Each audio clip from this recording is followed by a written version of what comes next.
Forests probably first arose in the Carboniferous age, some 100 million years ago. The primeval forest would have been large, dark, and dense with trees. No wonder that early man, exploring its depths, began to imagine spirits of the forest, a magic wood. Perhaps the strange shapes and elusive perfumes of the forest air inspired him to think that he was in the presence of awesome gods and demons.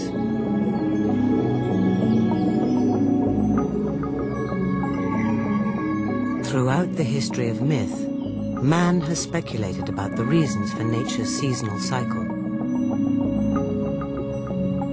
One of his greatest anxieties is that there may be a time when spring doesn't come and winter lasts forever.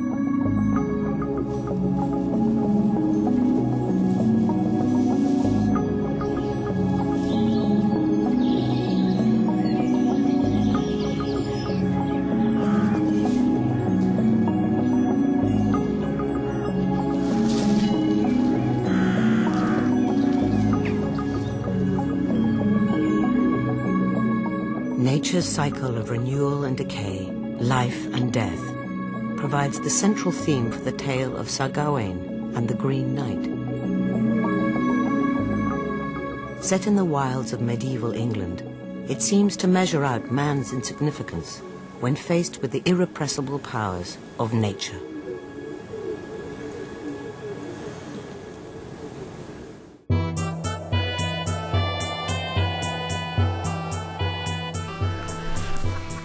One winter, at a banquet, the court of King Arthur was celebrating the dawn of a new year. Their festivities were interrupted by the appearance of a remarkable stranger.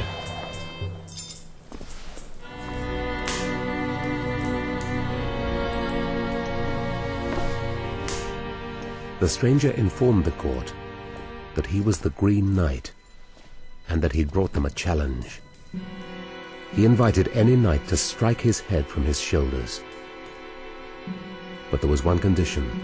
If the Green Knight survived, the challenger must, 1 year later, submit himself to the same ordeal. A terrible silence followed, until Arthur's nephew, Γκαουέιν, stood up.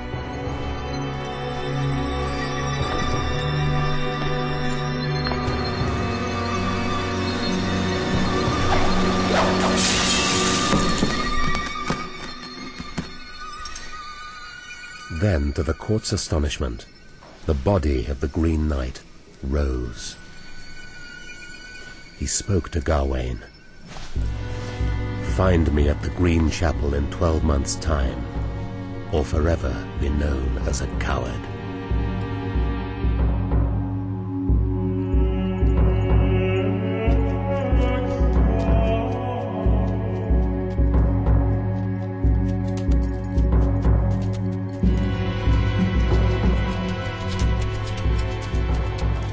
A year passed, and Γκαουέιν set out to meet his fate at the Green Chapel. His journey north was long and arduous. He prayed that he might find some place of comfort and shelter from the cold.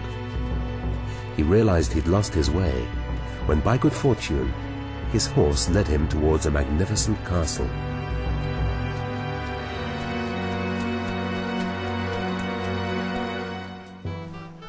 Once inside, Γκαουέιν was welcomed by the lively and hospitable owner.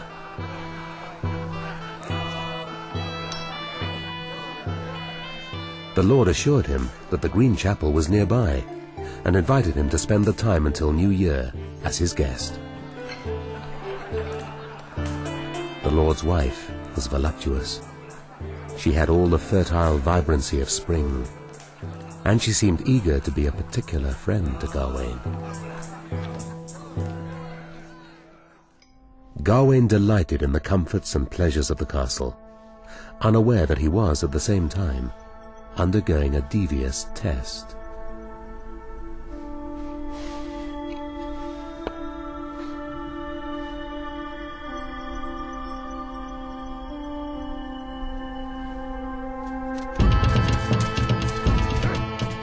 Over the next 3 days, the Lord went out hunting in the wild woods, leaving Γκαουέιν in the castle.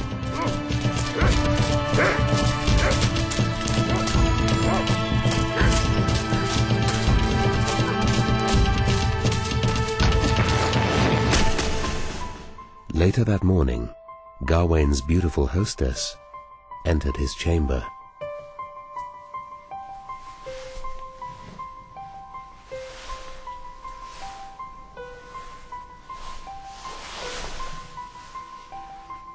To preserve his knightly honor, he resisted her advances by pretending to sleep. In doing so, Γκαουέιν passed the first stage of his test.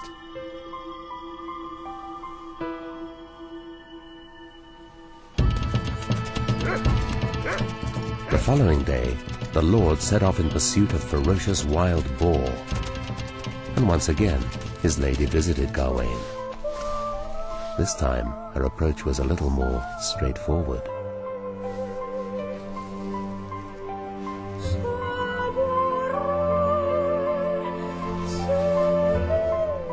But the gallant knight, determined and courteous, stood firm. Γκαουέιν had now passed the tests of both chastity and loyalty. The third day dawned. The Lord went off in search of the most cunning of prey, the fox. On this occasion, the mistress of the castle offered Γκαουέιν a green girdle. This he accepted, not as a token of love, but because she told him it possessed magic powers and would protect him in his time of need.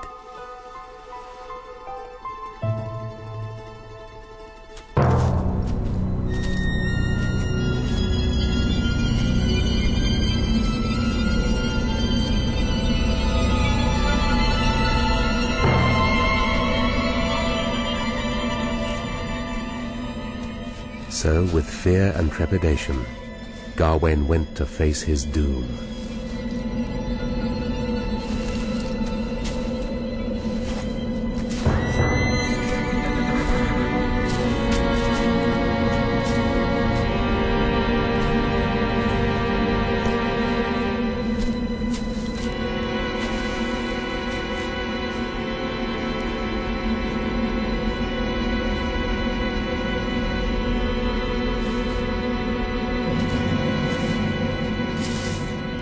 What he'd not realized was that the Green Knight was in fact the very same lord who'd been his host.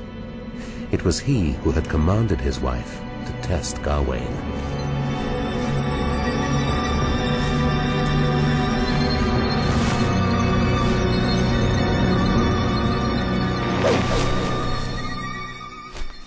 Γκαουέιν was allowed his life. His neck was grazed for accepting the girdle, but he'd proved himself in all other ways worthy.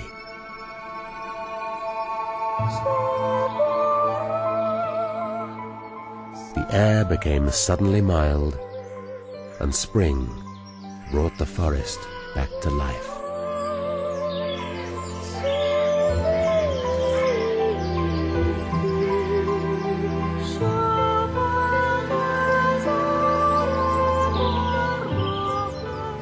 The seasonal rebirth of the forest goes to the heart of one of our most powerful yearnings, the craving to find in nature a consolation for our own mortality.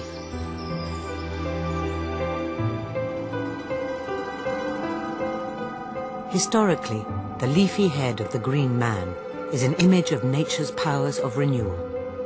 It symbolizes the irrepressible force of natural life. Γκαουέιν's contest with the Green Knight suggests that there needs to be a union between man and the natural world. Nature, the story tells us, commands our respect.